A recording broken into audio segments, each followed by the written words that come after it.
जय हिंद दोस्तों, Kalyani IAS academy में आप सभी का हार्दिक स्वागत है।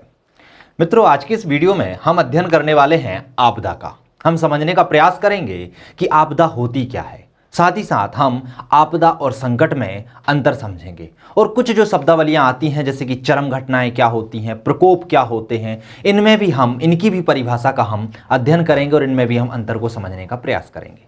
साथ ही साथ हम आपदा के प्रकार की आपदा होते कितने प्रकार की हैं, आपदा उत्पन्न कैसे होती हैं और आपदा जब आती है तो इसका समाधान हम कैसे कर सकते हैं, उन सभी का हम अध्ययन करेंगे।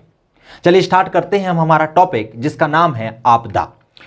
चूंकि इस टॉपिक का पूरा नाम है आपदा एवं आपदा प्रबंधन, तो ये दो भागों में बटा हुआ है। एक आपदा, पहले हम आपदाओं को पढ़ेंगे कि आपदा होती क्या क्या हैं, कौन कौन सी आपदाएं होती हैं, फिर उसके बाद आपदा का प्रबंधन कैसे होता है उसका हम अध्ययन करेंगे। तो सबसे पहले हम परिभाषा का अध्ययन करते हैं आपदा की कि आपदा होती क्या है। तो देखिए, आपने कभी कभी सुना होगा कि यार बहुत बड़ी आपदा मेरे ऊपर आन पड़ी है। तो ध्यान रखिएगा, कभी कभी लोग बोलते हैं कि आपके ऊपर संकट आन पड़ा है और कभी कभी बोलते हैं कि आपदा आन पड़ी है। आपदा और संकट में एक जरा सा अंतर है। वह अंतर यह होता है कि जो संकट है वो मानव जनित भी हो सकता है और प्राकृतिक जनित, ऐसे ही आपदा भी मानव जनित और प्राकृतिक जनित दोनों होती है। लेकिन जो संकट है वह आंतरिक भी हो सकता है और बाह्य भी हो सकता है। समझने का प्रयास करना, आंतरिक और बाह्य क्या है। संकट आपके अंदर भी आ सकता है। मान लीजिए आपके पैसे खत्म हो गए हैं तो आपके अंदर आर्थिक संकट आ गया। मन ही मन आप में एक कुढ़ना पैदा हो जाती है, आप में एक आक्रोश पैदा होने लगता है कि यार मैं क्या करूं, मेरे पास पैसा नहीं है, पैसे की तंगी है। तो वो क्या होता है, आर्थिक संकट होता है, ना कि आर्थिक आपदा। आपदा क्या होती है, आपदा प्राकृतिक और मानव जनित दोनों ही होती है। आपदा से मानव को, प्रकृति को, वनस्पति को, जीव जंतु को बहुत ज्यादा जान माल की हानि होती है। संकट से जान की हानि नहीं होती, सिर्फ माल की हानि होती है। तो ध्यान रखना, संकट आंतरिक भी होता है और बाह्य भी होता है। लेकिन आपदा कैसी होती है, बाह्य होती है, लेकिन मानव जनित और प्राकृतिक जनित दोनों होती है। चलिए हम आपदा की परिभाषा का अध्ययन कर लेते हैं कि आपदा होती क्या है। तो आपदा वे अप्रत्याशित, अप्रत्याशित मतलब जो दिखाई नहीं देती हैं, एवं दुष्प्रभावी, दुष्प्रभावी मतलब जिनका बहुत ज्यादा प्रभाव पड़ता है। और कैसा प्रभाव, गलत प्रभाव पड़ता है। तो वैसी अप्रत्याशित एवं दुष्प्रभावी चरम घटनाएं, चरम घटनाएं क्या कहलाती हैं, जो प्राकृतिक घटनाओं को तेज कर देती है। मतलब कोई क्रिया हो रही है उसे तेज कर देती है। जैसे मान लीजिए हवा चल रही है तो हवा चलने को तेज कर दें जिससे कि बहुत ज्यादा नुकसान हो जाए। वर्षा हो रही है, वर्षा की जो मात्रा है वह तेज हो जाए। मतलब जो प्राकृतिक क्रियाएं हो रही हैं उन प्राकृतिक क्रियाओं की गति को तेज करना ही क्या कहलाता है, चरम घटनाएं कहलाता है। चरम घटनाएं हमेशा घटित नहीं होती, कभी कभी घटित होती हैं। तो वे अप्रत्याशित एवं दुष्प्रभावी चरम घटनाएं व प्रकोप, प्रकोप क्या होता है, चरम घटनाओं का ही बड़ा हुआ रूप होता है जो कि व्यक्तियों को जान माल की हानि पहुंचाता है, जिसका क्षेत्र विस्तृत हो जाता है, जो प्रकृति को नुकसान पहुंचाता है। उसकी जो सहन शक्ति होती है उस सहन शक्ति को पार कर जाए। जब कभी चरम घटनाएं किसी क्षेत्र की सहन शक्ति या प्रकृति की सहन शक्ति को पार कर जाए तो वह प्रकोप का रूप धारण कर लेती है। और प्रकोप जब इतना विस्तृत हो जाए कि वह व्यक्ति को जान माल की हानि पहुंचाए, बहुत ज्यादा त्रासदी पहुंचाए, तो वह आपदा बन जाती है। तो समझने का प्रयास करना, चरम घटना छोटा रूप है, चरम घटना से मिलकर प्रकोप बनता है और प्रकोप से मिलकर आपदा का निर्माण होता है। तो आपदा क्या हुई, वह अप्रत्याशित और दुष्प्रभावी चरम घटनाएं व प्रकोप जो प्राकृतिक जन्य मतलब प्रकृति से भी उत्पन्न होती हैं या मानव जनित, प्राकृतिक जन्य या मानव जनित हैं, तथा जिनके द्वारा जनधन तथा मानव, जीव जंतु, पादप समुदाय को अपार क्षति पहुंचती है, आपदा कहलाती है।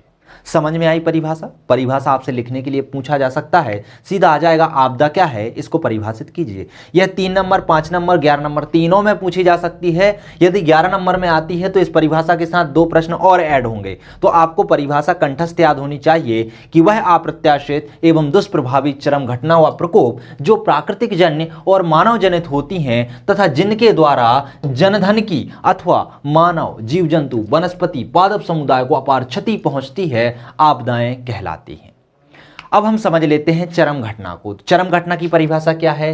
तो ध्यान रखना, चाहे चरम घटना हो चाहे प्रकोप हो, दोनों ही मानव जनित और प्राकृतिक जनित होती हैं। तो प्रकृति अथवा मानव जनित कारणों से उत्पन्न वे घटनाएं जो कभी कभी घटित होती हैं, हमेशा घटित नहीं होती, कभी कभी किसी किसी समय पर घटित होती हैं। तो जो कभी कभी घटित होती हैं और जब वह घटित होती हैं तो वह प्राकृतिक क्रियाओं को तेज कर देती हैं। प्राकृतिक क्रियाओं को तेज करना, मान लीजिए वर्षा हो रही है और कभी कभार वर्षा की मात्रा तेज हो जाए, जैसे कि बादल फटना, अचानक से बहुत ज्यादा मूसलाधार वर्षा होने लगे, या फिर हवा चल रही है, पवन चल रही है, लेकिन अचानक से बवंडर आ जाएं, पवनों के बवंडर आ जाएं, तो वो क्या है? वह चरम घटना है। ये हमेशा घटित नहीं होती, ये कभी कभी घटित होती है। तो प्राकृतिक अथवा मानव जनित कारणों से उत्पन्न वे घटनाएं जो कभी कभी घटित होती हैं तथा प्राकृतिक क्रियाओं को तेज कर देती हैं और मानव समाज के लिए संकट उत्पन्न कर देती हैं, वे घटनाएं चरम घटनाएं कहलाती हैं। बात करते हैं हम प्रकोप कि आखिर प्रकोप क्या होता है। तो प्रकृति और मानव जनित कारणों से उत्पन्न वे चरम घटनाएं, ध्यान रखना, जो प्रकोप है वह चरम घटनाओं का ही विस्तृत रूप है। अर्थात चरम घटनाएं जब तंत्र की सहन शक्ति की सीमा को पार कर जाएं, मतलब इतनी ज्यादा बारिश हो जाए कि उस क्षेत्र में भूस्खलन जैसी स्थिति उत्पन्न हो जाए, बाढ़ जैसी स्थिति उत्पन्न हो जाए, तो वह क्या होता है? प्रकोप का रूप धारण कर लेता है। तो प्राकृतिक अथवा मानव जनित कारणों से उत्पन्न वे चरम घटनाएं जो किसी भी तंत्र की सहन शक्ति की सीमा को पार कर जाती हैं, प्रकोप कहलाती हैं। और प्रकोप जब इतना ज्यादा विस्तृत हो जाए कि वह मानव को जनधन की हानि, प्रकृति को जनधन की हानि और साथ ही साथ वनस्पति को भी जन की हानि पहुंचाए, तो वह आपदा कहलाती है। क्लियर हुआ? चरम घटनाएं क्या होती हैं, प्रकोप क्या होता है और आपदा क्या होती है। बात करते हैं हम आपदा के प्रकार की। वास्तव में आपदा होते कितने प्रकार की हैं? तो उत्पत्ति के आधार पर या योगदान के आधार पर देखें तो आपदाएं दो प्रकार की होती हैं। एक जिनमें प्रकृति का सीधा हाथ होता है, अर्थात प्रकृति के द्वारा उत्पन्न होती हैं, वह प्राकृतिक जनित आपदाएं होती हैं। उसी तरीके से ऐसी आपदाएं जिनमें मानव का सीधा हाथ होता है या मानव द्वारा जनित होती हैं, वैसी आपदाएं मानव जनित आपदाएं होती हैं। तो आपदाएं मुख्यतः दो प्रकार की होती हैं, एक प्राकृतिक जनित आपदाएं और एक मानव जनित आपदाएं। लेकिन इनके भी सब पार्ट पाए जाते हैं, जैसे कि प्राकृतिक जनित आपदाओं में भी बहुत सारी आपदाएं होती हैं, उनके भी रूप होते हैं। उसी तरीके से मानव जनित आपदाओं में भी आपदाओं के बहुत सारे रूप होते हैं। समझने का प्रयास करते हैं हम इन रूपों को। सबसे पहले हम बात करते हैं प्राकृतिक जन्य आपदा। तो मानव पर दुष्प्रभाव डालने वाले प्राकृतिक परिवर्तनों को क्या कहते हैं? प्राकृतिक आपदाएं कहते हैं। अर्थात प्रकृति में जो परिवर्तन होते हैं जिनसे मानव पर प्रभाव पड़ता है, सीधा प्रभाव पड़ता है, उसे जान माल की हानि होती है, ऐसी आपदाएं प्राकृतिक आपदाएं कहलाती हैं। ध्यान रखना, जो प्राकृतिक आपदाएं होती हैं वो अपेक्षाकृत तीव्र होती हैं, अर्थात बहुत तीव्र तरीके से घटित होती हैं। जैसे कि भूकंप का आना, अचानक से झटके आते हैं और लोगों को बहुत ज़्यादा जानमाल की हानि होती है। सुनामी हो गया तो अचानक से आती है और बहुत ज़्यादा जानमाल की हानि होती है। बाढ़ हो गया, भूस्खलन हो गया या चक्रवात हो गया। तो ये क्या है? प्रकृति से उत्पन्न होने वाली ऐसी चरम घटनाएं, ऐसे प्रकोप हैं जो अचानक से घटित होते हैं और बहुत तीव्र होते हैं। साथ ही साथ इन पर मानव समाज का नियंत्रण नहीं के बराबर होता है। अर्थात व्यक्ति चाहे कि प्राकृतिक जनित जो आपदाएं उनको हम नियंत्रित कर लें या उनको हम समाप्त कर दें या उनसे हम पूर्णतः बच जाएं, तो ऐसा नामुमकिन है। क्योंकि आप आपदाओं से बचने के लिए उपाय कर सकते हैं। वो उपाय आप दीर्घकालिक, तात्कालिक या बहुत ज़्यादा समय के लिए कर सकते हैं। लेकिन आप सोचें कि इन आपदाओं को ही हम समाप्त कर दें या आपदाओं पर हम नियंत्रण पालें, तो ऐसा नामुमकिन है। जैसे कि भूकंप का घटना या भूकंप का आना, ज्वालामुखी का फटना, चक्रवात का आना, सूखे का पड़ना, वर्षा का अधिक होना, मूसलाधार वर्षा होना, बाढ़ का आ जाना, ये ऐसी प्रक्रियाएं हैं जो कि बहुत तीव्र और अचानक घटित होती हैं और जिन पर मानव नियंत्रण नहीं पा सकता है। इसलिए इनके लिए व्यक्ति क्या करता है? इनसे बचने के लिए व्यक्ति उपाय करता है। आपदा के पहले और आपदा के बाद और आपदा के समय कुछ ऐसे तरीके अपनाता है जिससे इन आपदाओं के घटित होने पर मानव को जान माल की हानि बहुत कम हो। अर्थात इससे होने वाला जो नुकसान है उसकी भरपाई हम जल्दी से जल्दी कर पाएं और नुकसान कम मात्रा में हो, सिर्फ इसी के उपाय किए जा सकते हैं। आप चाहो कि हम इन जो आपदाएं हैं इनसे हम बच जाएं या इनका घटित होना हम बंद कर दें, तो ऐसा नहीं हो सकता है। तो क्लियर हुआ प्राकृतिक जनित आपदाएं कैसी होती हैं? एक तो तीव्र होती हैं, साथ ही साथ इन पर मानव समाज का नियंत्रण नहीं के बराबर होता है। इससे न केवल जानधन को हानि होती है, साथ ही साथ पर्यावरण के ढांचे को भी प्रभाव पड़ता है। मतलब इनसे जनधन की हानि तो होती है, साथ ही साथ प्रकृति जनित होने के कारण यह प्रकृति का ढांचा है, जो पर्यावरणीय ढांचा है, उसको भी ये प्रभावित करती हैं। जैसे कि बहुत ज़्यादा बाढ़ आ जाती है, तो बहुत ज़्यादा बाढ़ आ जाने के कारण बहुत सारे वृक्ष जो होते हैं वह टूट कर व जड़ से उखड़ कर चले जाते हैं। भूस्खलन हो जाती तो उससे भी जो वन होती है, वन संपदा होती है, उसको बहुत ज़्यादा नुकसान होता है। सूखे की स्थिति होती है तो वनों में आग लगने जैसी समस्याएं आपको देखने को मिलती हैं। ज्वालामुखी विस्फोट होता है तो उससे भी वनों में आग लगने की समस्या देखने को मिलती है। पर्यावरण प्रदूषण होता है, वायुमंडल में गैसों की मात्रा, जो हानिकारक गैसें हैं, उनकी मात्रा बढ़ जाती है। भूकंप आने से भी यही स्थिति होती है। तो इनसे क्या होता है, इनसे जनधन की हानि तो होती है, मानव तो प्रभावित होता है, साथ ही साथ इससे प्रकृति भी प्रभावित होती है। बात कर लेते हैं कि प्राकृतिक आपदाओं के अंतर्गत कौन कौन सी आपदाएं आती हैं, इन्हें किन किन भागों में बांटकर हम देख सकते हैं। इसके अंतर्गत जैसे कि जलवायु आपदाएं, अर्थात जलवायु या वायुमंडल के द्वारा जो आपदाएं उत्पन्न होती हैं उन्हें जलवायु आपदाएं कहते हैं। जलवायु आपदाओं के अंतर्गत कौन कौन सी आपदाएं आती हैं, जैसे कि चक्रवात। चक्रवात कैसे उत्पन्न होता है, जब कभी ठंडी और गर्म हवाएं आपस में मिलती हैं, टकराती हैं, वहां पर वाताग्र का निर्माण करती हैं और वाताग्र के निर्माण के साथ वहां पर बवंडर उठने लगते हैं और वो बवंडर बहुत तीव्र होते हैं और वह जब जल क्षेत्र में उठते हैं और जल क्षेत्र से स्थलीय क्षेत्रों की ओर जाते हैं तो वहां पर आने वाले मानव को और मानव के साथ साथ जो प्रकृति है वहां पर दोनों को नुकसान पहुंचाते हैं। तो चक्रवात हो गया। ऐसे ही बादल का फटना। बादल का फटना क्या होता है, जब हवाएं तीव्र गति से दो सिराओं से ऊपर की ओर उठती हैं और जो काले कपासी मेघ बनते हैं उनमें अचानक से एक जगह पर मूसलाधार वर्षा होने लगे, अर्थात कम समय में बहुत अधिक मात्रा में पानी ऊपर से नीचे आने लगे, तो उसे कहा जाता है बादल का फटना। और जब बादल का फटना होता है तो उससे बाढ़ जैसी समस्याएं आती हैं, भूस्खलन जैसी समस्याएं उत्पन्न हो जाती हैं। तीसरा है हिमस्खलन। हिमस्खलन क्या होता है कि जब हिम की बड़ी बड़ी चट्टानें भूमिहीन होकर या फिर पृथ्वी के गुरुत्वाकर्षण बल के कारण ऊपर से अचानक नीचे टूटकर गिरने लगती हैं, तो उसे क्या कहते हैं, हिमस्खलन कहते हैं। हिमस्खलन से क्या होता है कि जो पर्वत पर बर्फ जमी होती है वह टूटकर नीचे की ओर आने लगती है और इसके नीचे की ओर आने से बर्फ पिघलने लगता है, जिससे नदियों में बाढ़ की स्थिति भी जन्म ले लेती है। जो मानव पर्वतीय क्षेत्रों में रहते हैं, बर्फीले इलाकों में रहते हैं, उनके लिए भी जानमाल की हानि इससे होती है। बवंडर एवं तूफान। जब कभी चक्रवात समुद्र में प्रारंभ ना होकर स्थलीय क्षेत्रों में उठने लगे तो उन्हें क्या कहा जाता है, बवंडर या तूफान कहा जाता है। जैसे कि आपने लू देखा होगा, गर्मियों के समय में जो उत्तरीय मैदान है भारत के, यहाँ पर बहुत तीव्र गति से गर्म पवनें चलती हैं, उन्हें क्या कहा जाता है, लू। और आपने देखा होगा जब कभी ये पवनें चलती हैं, लू चलती है, तो वह कहीं पर बवंडर बना लेती है, गोल आकार में घूमने लगती है और अपने पास में जो भी चीजें होती हैं उसे उठा के ऊपर की ओर ले जाती है, तो उन्हें क्या कहा जाता है, बवंडर कहा जाता है। और जब यही बवंडर विस्तृत रूप ले लेते हैं, चक्रवात का रूप ले लेते हैं, तो यह तूफान कहलाते हैं। तो ये भी क्या करते हैं, मानव को और प्रकृति को दोनों को नुकसान पहुंचाते हैं। सूखा।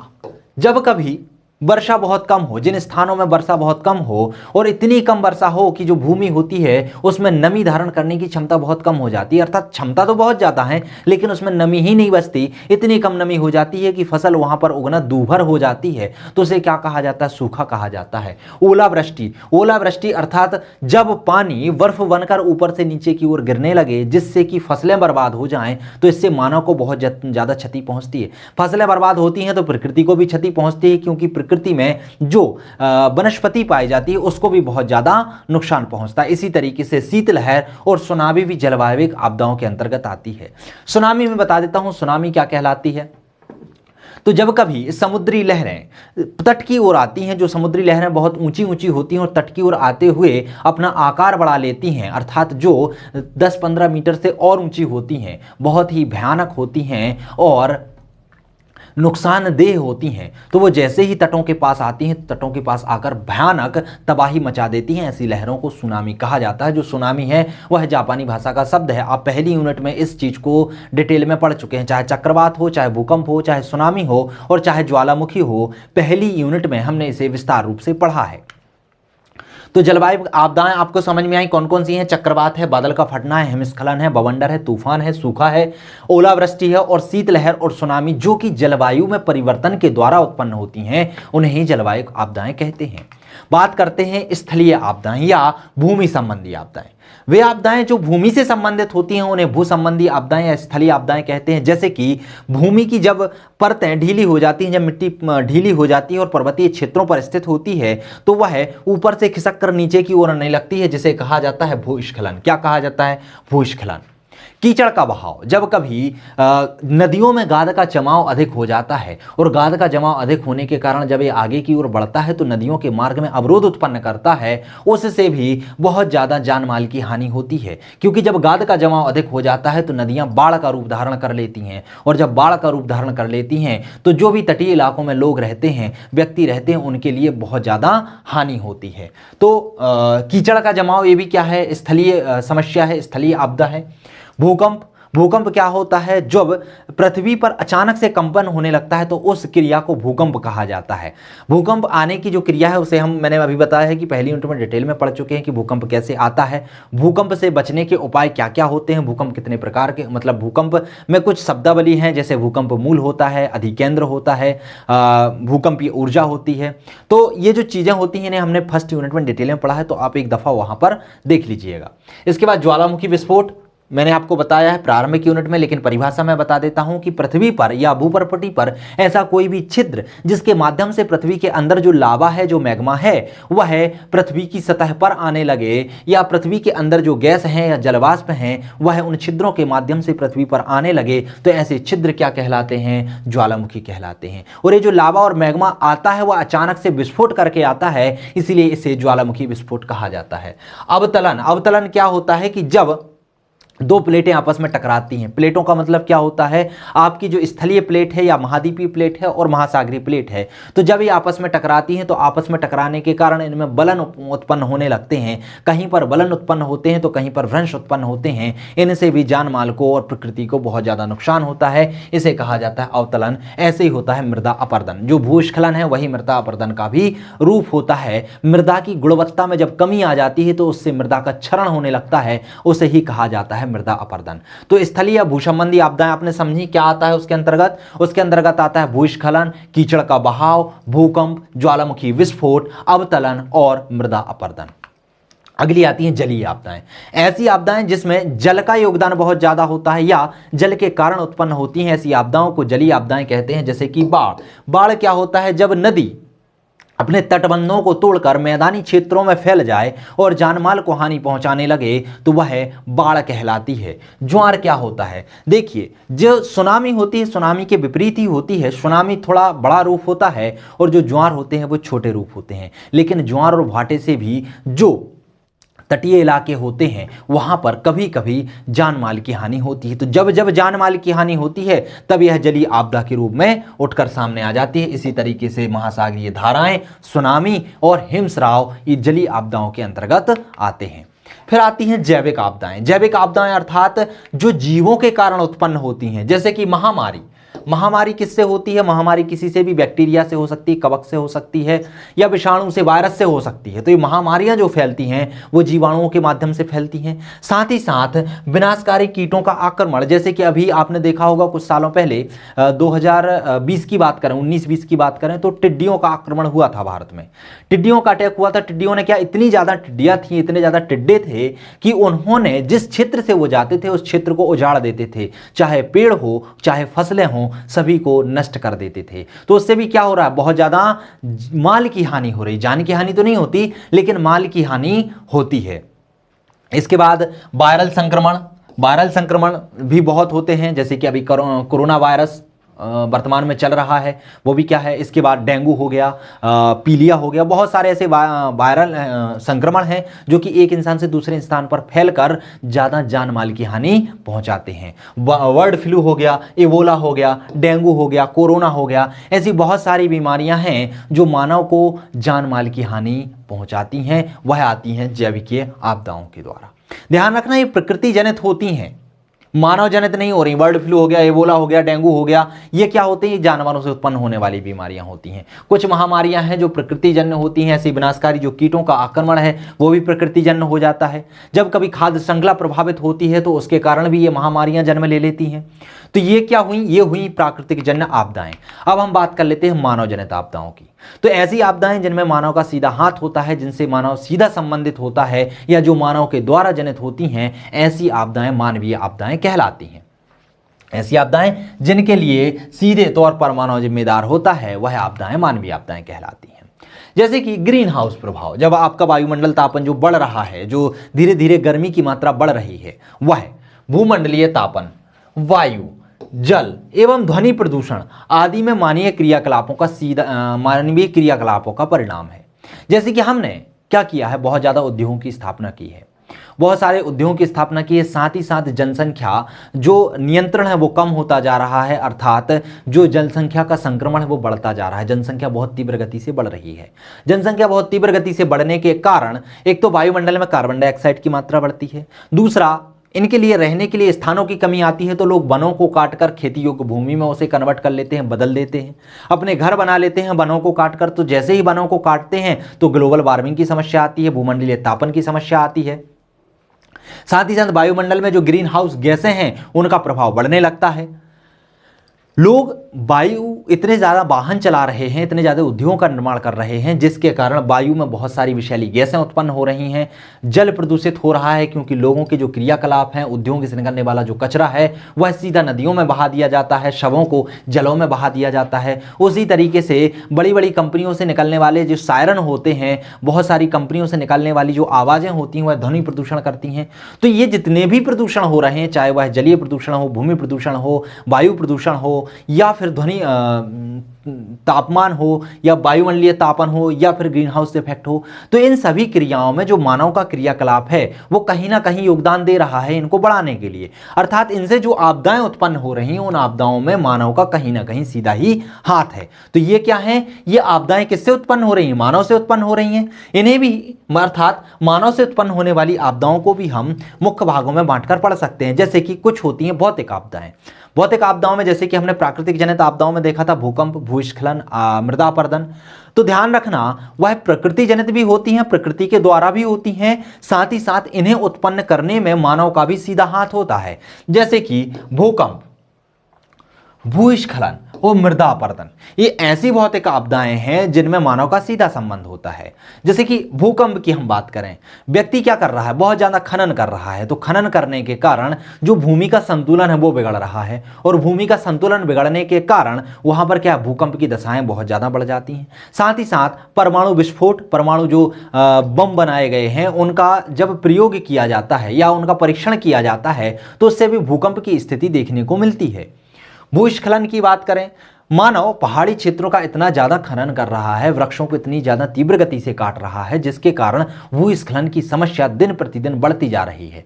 मृदा अपरदन की बात करें तो मानव भूमि में इतने ज्यादा रासायनिक तत्वों का उपयोग कर रहा है कि मृदा की जो उत्पादक क्षमता है वो धीरे धीरे कम होती जा रही है। तो उत्पादक क्षमता कम होने के कारण मृदा अपरदन को भी मानव बढ़ावा दे रहा है। तो इनके कारण जो आपदाएं उत्पन्न हो रही हैं, जैसे कि भूकंप एक आपदा बन के आ जाती है, जिससे मानव को, प्रकृति को बहुत नुकसान होती है। भूस्खलन, ये भी मानव को जनधन की बहुत हानि पहुंचाती है। मृदा अपरदन, ये भी मानव के लिए बहुत ज्यादा माली की हानि पहुंचाती है। तो ये जो भौतिक आपदाएं किससे हैं? ये इन्हें उत्पन्न होने में मानव का क्या है? सीधा हाथ है। रासायनिक आपदाओं की बात करें तो रासायनिक आपदाओं में आता है वैश्विक रसायनों का विमोचन या नाभिकीय विस्फोट। जैसे कि उद्योगों से बहुत सारे विषैले रसायन निकलते हैं, उनका हम विमोचन कर देते हैं। कभी हम मृदा में डाल देते हैं, जैसे दफनाना होता है, कभी हम उन्हें जला देते हैं, कभी उन्हें जल में डंप कर देते हैं। तो इसके कारण पर्यावरण प्रदूषण भी होता है, जल प्रदूषण भी होता है और मृदा प्रदूषण भी होता है।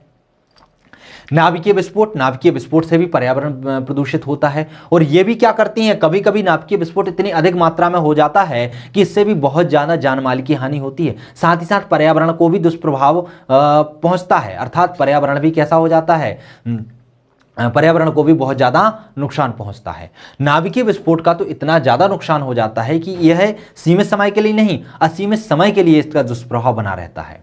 जैसे कि इसका उदाहरण हम बहुत अच्छा देख सकते हैं भोपाल गैस कांड में। भोपाल गैस कांड के बाद जैसे कि चेरनोबिल घटना जो हुई थी, भोपाल गैस कांड में तो गैस विस्फोट हुआ था, लेकिन यदि हम चेरनोबिल घटना की बात करें तो वहाँ पे नाभिकीय विस्फोट ही हुआ था। तो जो चेरनोबिल विस्फोट है वो इसका बहुत अच्छा उदाहरण है।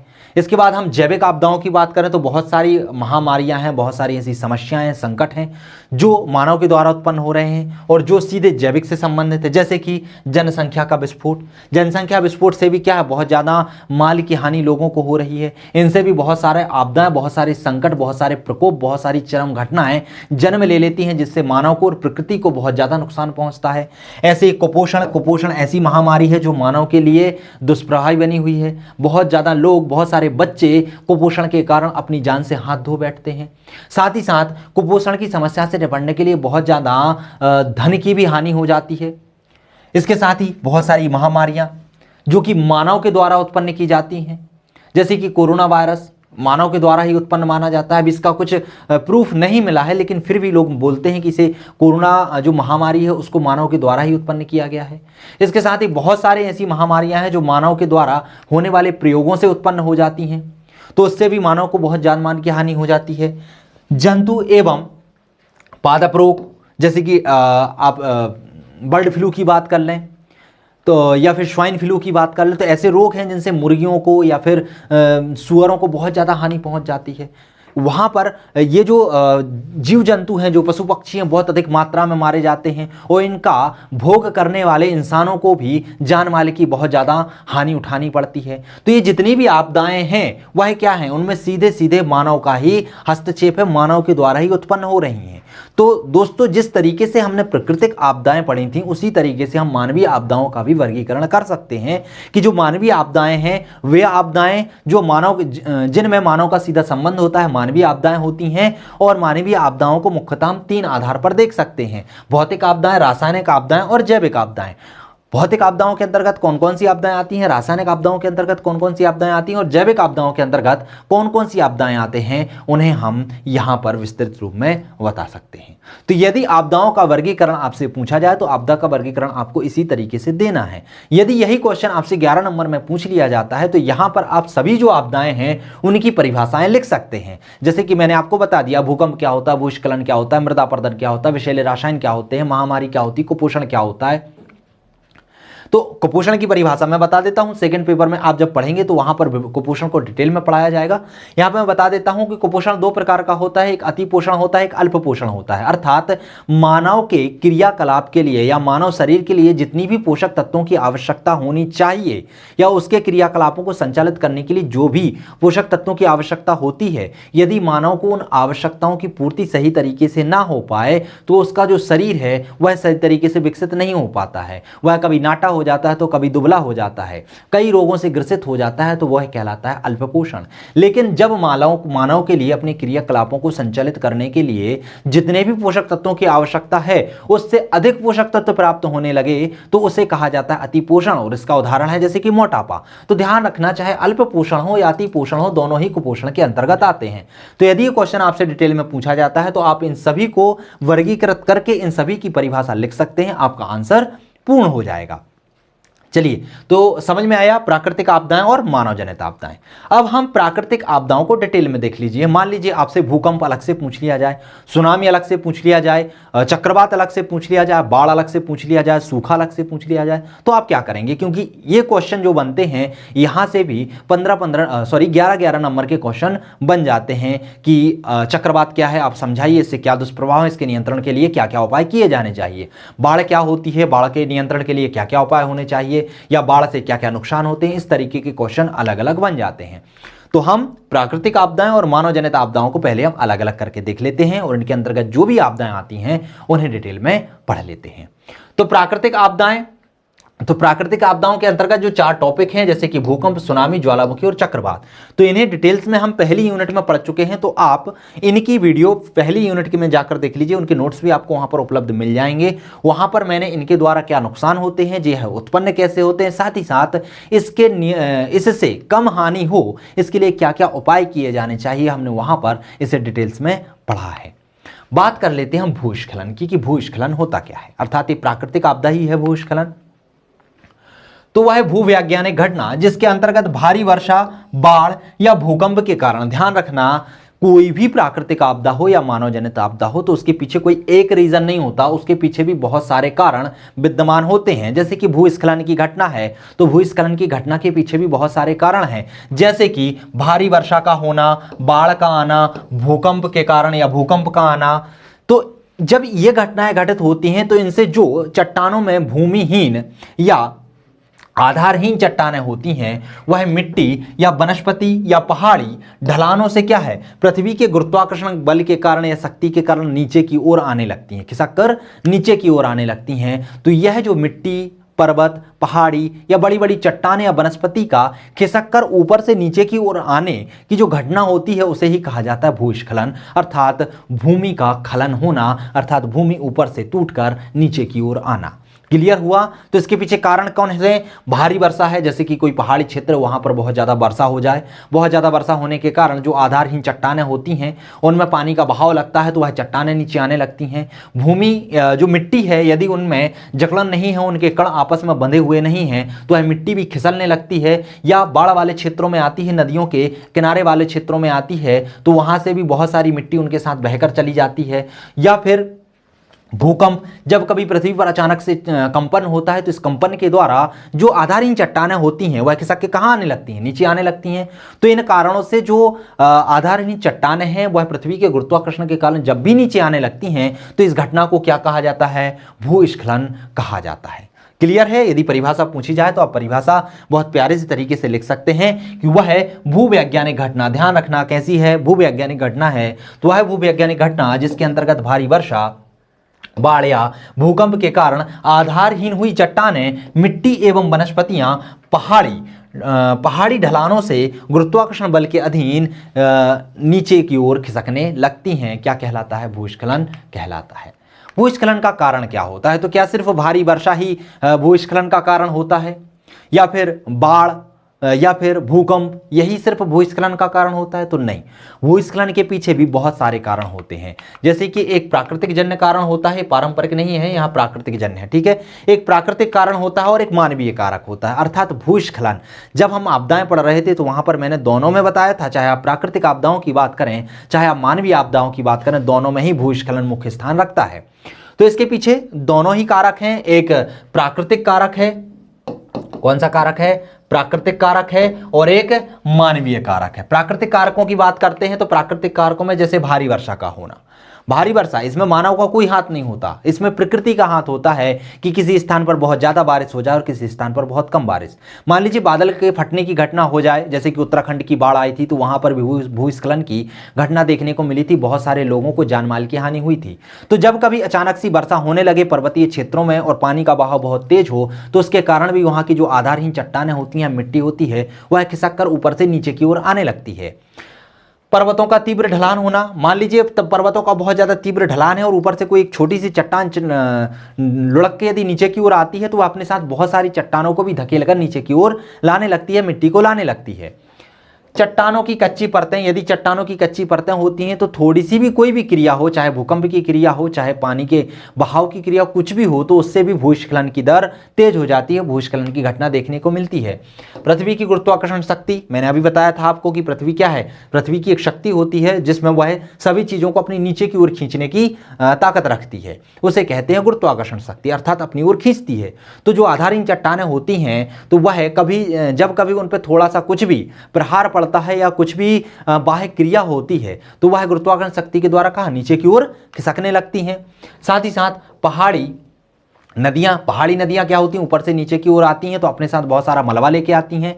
जब कभी इनमें गाद का जमाव हो जाता है या फिर भारी वर्षा हो जाती है तो यह अपने तटबंधों को तोड़कर अपने साथ बहुत ज्यादा मृदा को साथ लेकर आगे की ओर बढ़ती है, इससे भी भूस्खलन की घटना देखने को मिलती है। तो प्राकृतिक कारणों में क्या हो गया, भारी वर्षा हो गया, पर्वतों का तीव्र ढलान हो गया, चट्टानों की कच्ची परतें हो गया, पृथ्वी की गुरुत्वाकर्षण शक्ति और पहाड़ी नदियां हो गई। मानवीय कारकों में कौन कौन सी चीजें होती हैं, किस किस चीजों का योगदान होता है?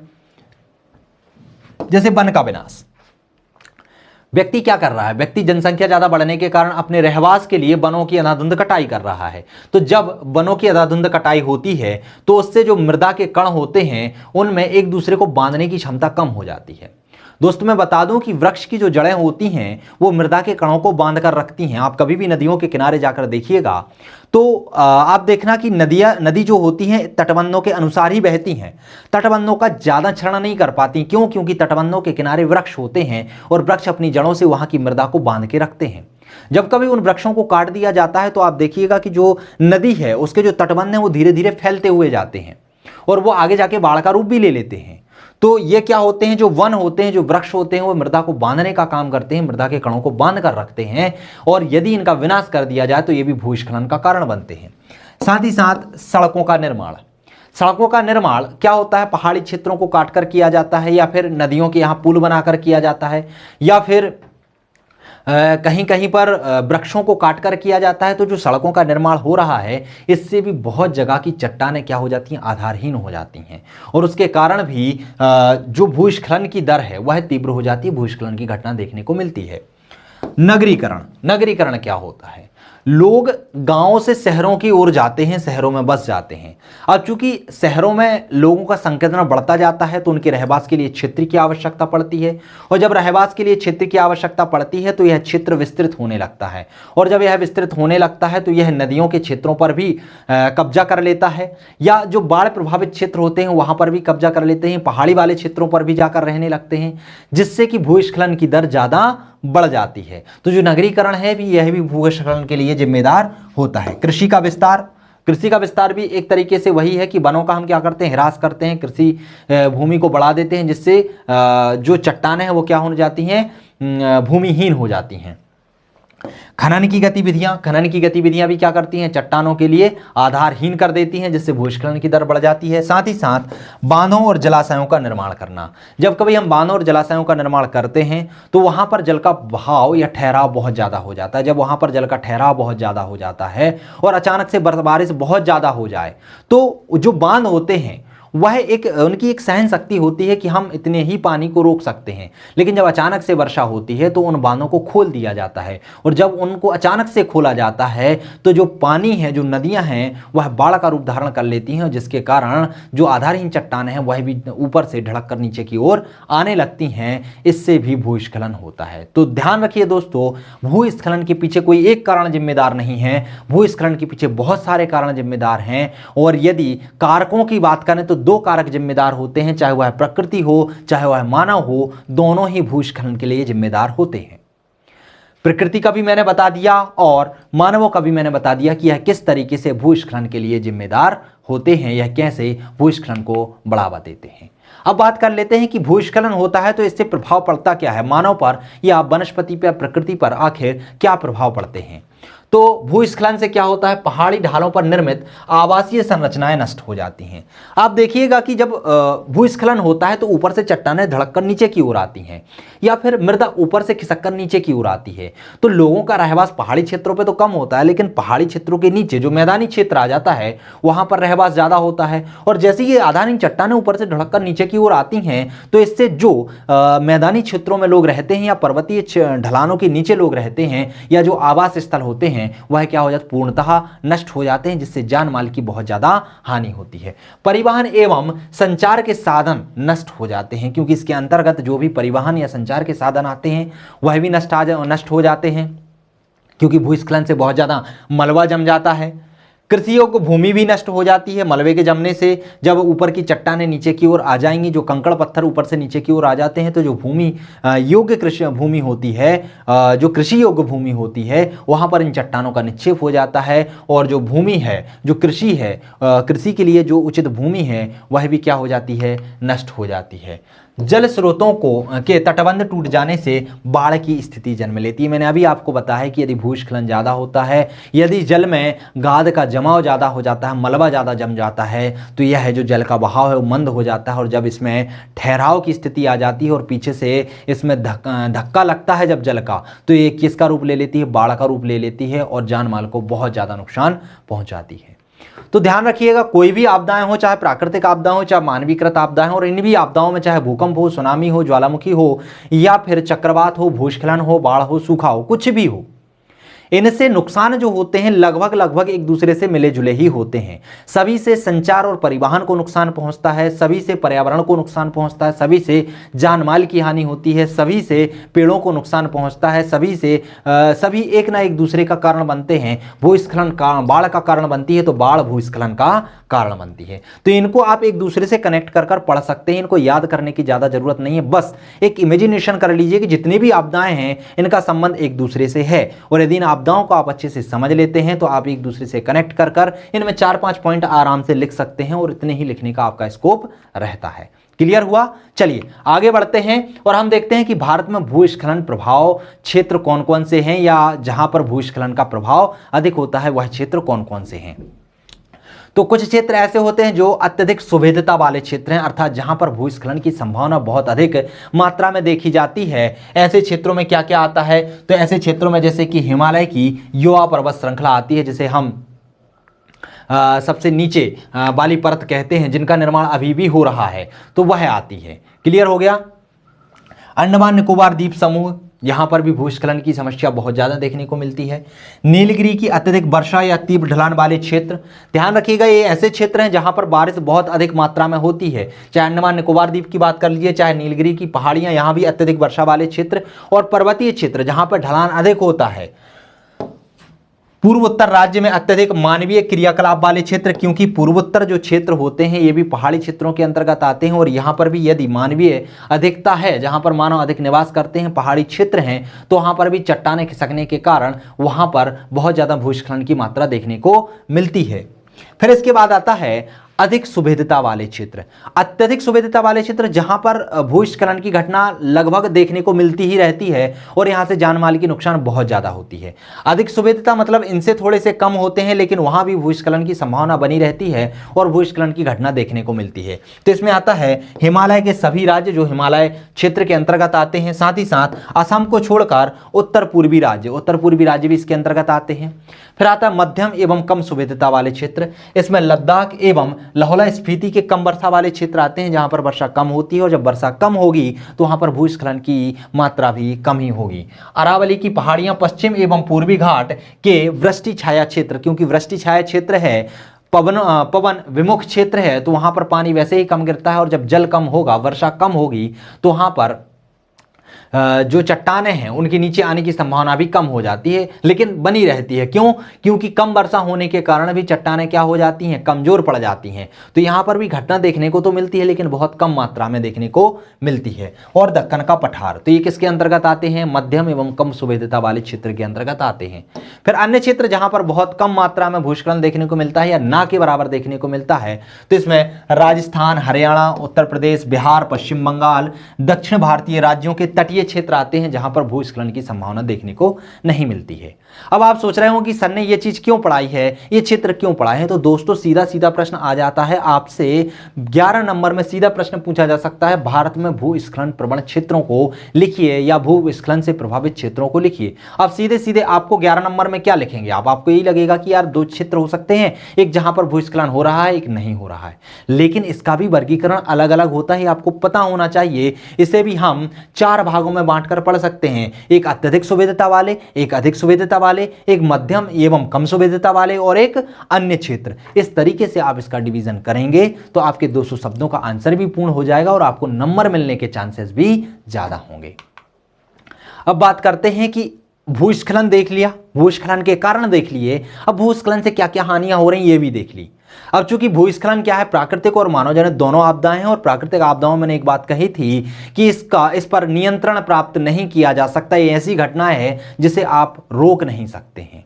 तो जब रोक नहीं सकते तो हम क्या कर सकते हैं? हम इसके प्रभाव को कम कर सकते हैं। इससे जो जान माल की हानि ज्यादा हो रही है, जो प्रकृति को नुकसान ज्यादा हो रहा है, उसे हम कम कर सकते हैं। तो उसके लिए भी कुछ उपाय होंगे, तो देख लेते हैं कौन कौन से उपाय हैं। जैसे कि सड़क तथा बड़े बांधों के निर्माण के क्रम में अपेक्षाकृत सतर्कता बरती जानी चाहिए, अर्थात इनका निर्माण इस जगह पर किया जाना चाहिए जहां पर भूकंप आने की संभावना कम हो, या फिर पहाड़ी क्षेत्रों पर जहां पर अधिक पानी का बहाव ना आता हो, या फिर जहां पर चट्टानें कमजोर ना हो, वहां पर हमें सड़कों और बांधों का निर्माण किया जाना चाहिए। अर्थात हम जब इनका निर्माण करते हैं तो हमें अपेक्षाकृत सतर्कता बरतनी चाहिए। साथ ही साथ हमें सड़कों का निर्माण ऐसी जगह पर नहीं करना चाहिए जो कि नदियों के बहुत करीब हो या नदियों बाढ़ प्रभावित क्षेत्र हो।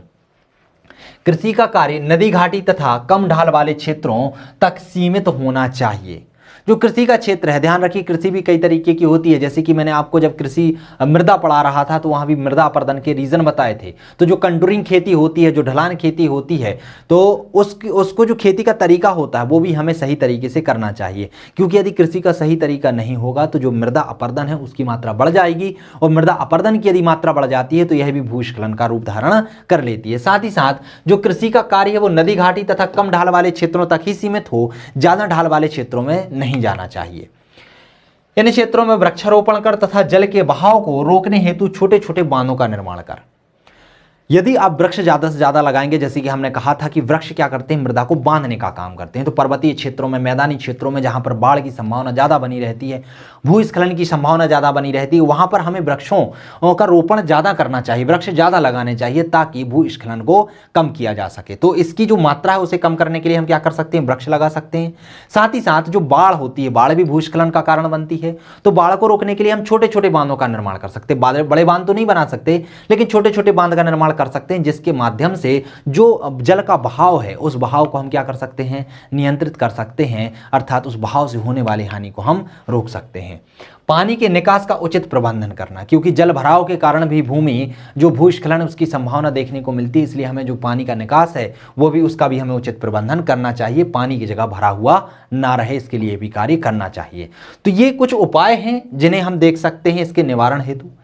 आप और भी उपाय जनरेट कर सकते हैं, खुद से बना सकते हैं, यदि आपने इस टॉपिक को अच्छे से समझा है, आपने भूस्खलन की नींव समझी है, आपने ज्योग्राफी को अच्छे से समझा है कि भूस्खलन कैसे उत्पन्न हो रहा है, और जिससे उत्पन्न हो रहा है तो हम उनको नियंत्रित करने का प्रयास करेंगे, उनके लिए सही तरीके से सही रणनीति बनाकर कार्य करेंगे, तो भूस्खलन से होने वाली जो जान माल की हानि है उसको नियंत्रित किया जा सकता है।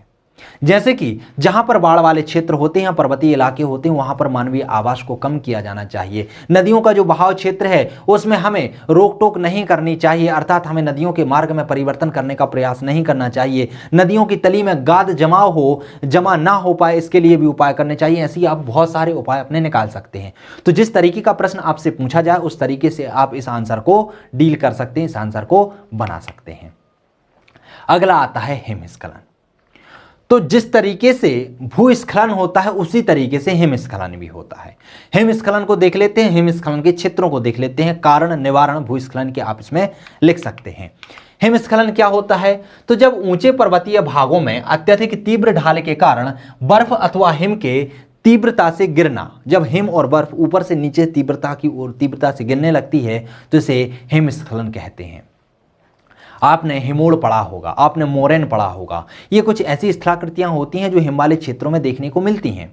जो मोरेन होता है, जैसे कि आपने बाहुबली की मूवी देखी होगी, बाहुबली फर्स्ट वाला पार्ट आपने देखा होगा, तो जब उसमें प्रभास आगे की ओर बढ़ता है, वहां पर जब लड़ाई लड़ता है तो आपने देखा होगा बर्फीले इलाके में लड़ाई लड़ता है, और वहां से जब वह भागता है और एक चट्टान नीचे अचानक से गिरती है, अचानक से गिरने के कारण उस क्षेत्र में कंपन आता है, और कंपन होने के कारण जो ऊपर बर्फ जमी हुई होती है वह बहुत तीव्र गति से आगे की ओर बढ़ने लगती है, और मार्ग में जो कुछ भी आता है, चाहे वृक्ष आए, चाहे घर आए, चाहे पहाड़ी आए, चाहे कुछ भी आए, सबको नष्ट करती हुई आगे की ओर बढ़ने लगती है। तो बस जो वो घटना आपको दिखाई दे रही है वही घटना क्या है, हिमस्खलन की घटना है। उससे क्या बनते हैं, मोरेन बनते हैं। तो क्लियर हुआ, हिमस्खलन आपको समझ में आया क्या कहलाता है हिमस्खलन।